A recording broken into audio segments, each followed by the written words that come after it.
오늘은 초등학교 교사가 학생을 교육할 수 없는 환경에 대해서 말씀드리고자 합니다. 새학기가 되고 3월 한 달 동안에 총 32건의 공문을 상신하였습니다. 이것이 끝나는 게 아니죠. 아직 끝나지 않았죠. 저는 디지털 기기 역시 관리하고 있습니다. 또 이런 것도 있죠. 에듀테크 서비스를 구입하고 있습니다. 그렇지 않죠. 4월, 5월, 6월에 학교 감사가 있습니다. 다음에 또 있습니다. 하지만 제가 지금 말씀드린 것 중에 초등학교 우리 학급 교실 학생을 위한 일이 있었을까요? 없죠. 없습니다. 물리적으로 교사가 학생들의 교육을 준비할 수 있는 시간을 확보하는 건 불가능하다고 생각합니다. 제가 말씀드린 이 상황이 특별하진 않습니다. 아마 대부분의 초등학교의 현실이 아닐까 싶습니다.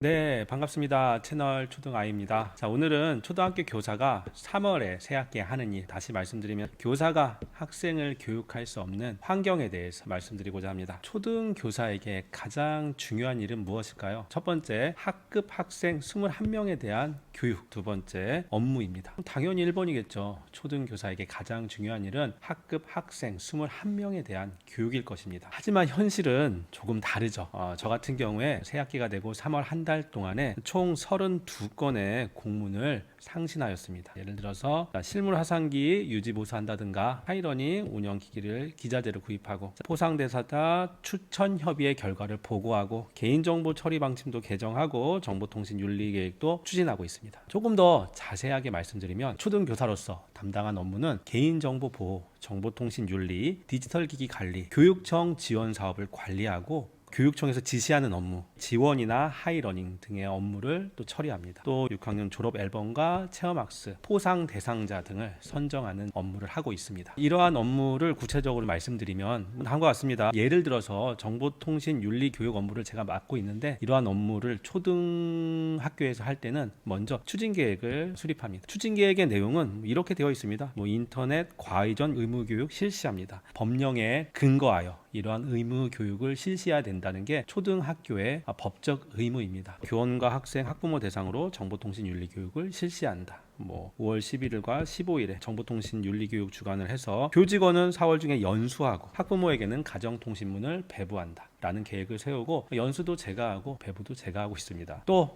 교육청 지원 사업으로 우리 학교에서는 3천만 원 지원 사업이 있습니다. 2026학년도 AI 중점 학교입니다. 교육청으로부터 지원금을 지원받았으면 국민의 소중한 세금이니까 충실하고 또 체계적으로 사용하기 위해서 운영 계획을 수립하고 각각 학년에서 무슨 주제로 예산을 지출할지를 제가 계획하면은 담임 선생님들에게 전달하고 있습니다. 그리고 운영비를 어떻게 사용할지도 역시 초안을 잡아서 산출 근거를 마련하고 1년 동안 효과적으로 사용하기 위해 계획을 세우고 또 실제로 지출하고 있습니다. 구체적으로 이런 게 있죠. 디지털 역량 강화를 위해서 AI 디지털 현장 체험학습을 운영 계획하고 있습니다. 지원 사업에 근거해서 우리 학교 근방에 있는 디지털 역량 강화 센터를 방문하는 겁니다. 이 센터를 방문하기 위한 1년의 계획들을 제가 수립하고 또 센터와 협의도 제가 하는 거겠죠. 다른 걸로는 또 하이러닝 문화 확산을 위해서 공개 수업을 실시합니다. 예산을 지원받았던 근거 중에 하나가 경기도 교육 플랫폼 하이러닝을 효과적으로 사용하겠다라는 지원서를 제출했습니다. 그거에 근거해서 하이러닝을 교내에서 효과적으로 사용하기 위한 계획을 세우고 공개 수업도 추진하고 하이러닝에 필요한 각종 기자재 등을 제가 구입하여 전달하겠죠. 그 밖에 일반 교원들의 디지털 역량 강화를 위해서 다양한 연수를 실시합니다. 또한 6학년 업무로서는 또 포상 대상자 졸업 앨범, 체험학습 등등을 계획하고 또 실제로 안전하게 운영하기 위해서 노력을 하고 있죠. 예를 들어 이런 거죠. 우리 추천 협의회를 회의를 개최하고 그 회의록을 작성하여 상신합니다. 또 다른 업무로는 현장 체험을 안전하게 가기 위해서 사전 답사를 실시하고 다녀온 후 사전 답사 결과 보고서를 상신하고 있습니다. 이것이 끝나는 게 아니죠. 이제 교육청에서는 또 그때 초등학교에 지시하는 것들이 있습니다. 제가 맡은 부서는 교육청에서 지원이라는 새로운 교육 플랫폼을 만들었다고 학교에 요구하는 것들이 있습니다. 예를 들어서 관리자를 지정하는 거죠. 새로운 업무예요. 이런 경우에 관리자는 제가 되겠죠. 그리고 나서 그 관리자가 업무 담당자를 지정하라고 합니다. 여기서 어려운 점은 저는 그러한 업무 담당자를 지정할 수 있는 권한이 없습니다. 근데 교육청에서는 지정하라고 그래요. 권한이 없는 자가 이러한 것을 지정하기 위해서는 부당히 많이 협의를 해야겠죠. 선생님들에게 설득도 하고 안내도 하고. 그러면은 전혀 새로운 업무를 받는 선생님들은 굉장히 부담스럽습니다. 당연하죠. 저도 부담스러울 거예요. 어쨌든 이러한 설득의 과정을 거치는데도 많은 시간이 필요했습니다. 아직 끝나지 않았죠. 저는 디지털 기기 역시 관리하고 있습니다. 예를 들어 이런 거예요. 자, 정보화 기자재 유지 보수를 위해서 삼성 노트북의 어댑터를 구입하고 있습니다. 제가 물품을 조사해서 직접 구입하는 거죠. 뭐 또 있죠. 실물 화상기를 유지 보수해야 돼요.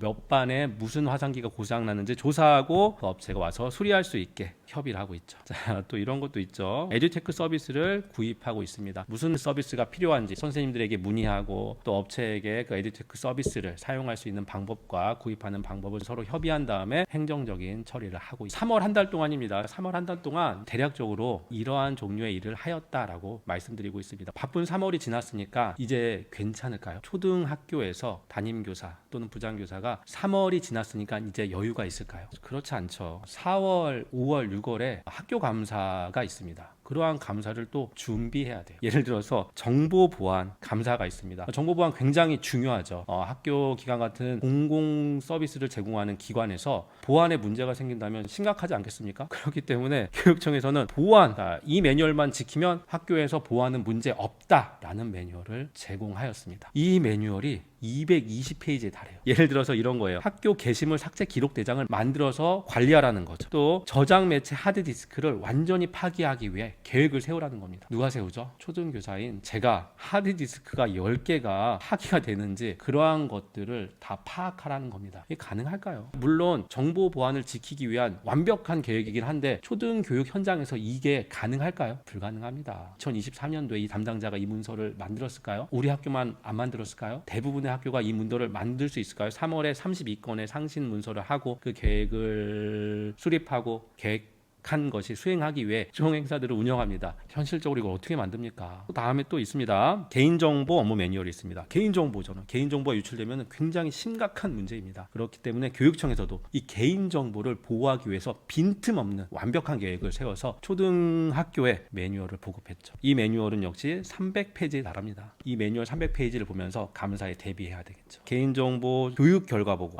제가 4월에 교육을 했거든요. 그 결과에 대한 상신을 해야겠죠. 개인정보 파기 관리 대장, 그렇죠. 개인정보를 파기하면 그 관리 대장을 반드시 기록해야겠죠. 하지만 이 관리 대장이 있을까요? 3학년 1반의 개인정보를 파기했다라는 걸 제가 알 수 있을까요? 3학년 1반 선생님이 과연 그거를 파기하면 관리 대장에 사인을 할까요? 불가능한 일이죠. 불가능한 일입니다. 5학년 1반, 6학년 1반 선생님들이 개인정보를 파기할 때마다 관리 대장에 사인을 한다. 어떻게 합니까?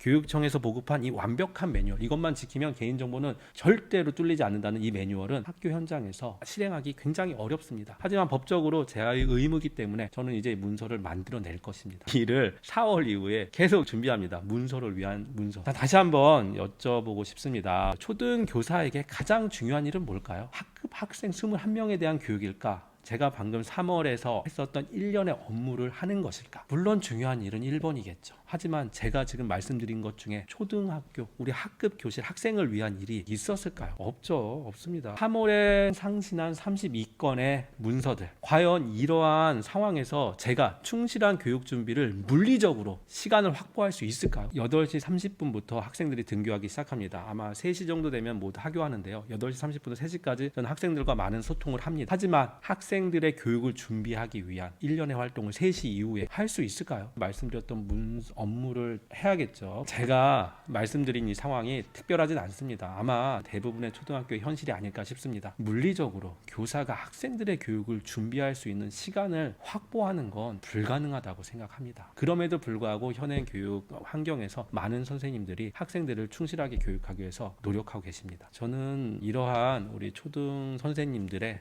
많은 노력들이 알려졌으면 좋겠고, 또한 이렇게 우리가 충실하게 교육을 준비할 수 없는 이 상황 역시 많은 사람들이 공감하고 공유해 주셔서 학교 현장에서 많은 선생님들이 교육의 본질에 충실히 집중할 수 있는 환경이 되기를 바라는 마음에서 이 영상을 촬영했습니다. 감사합니다.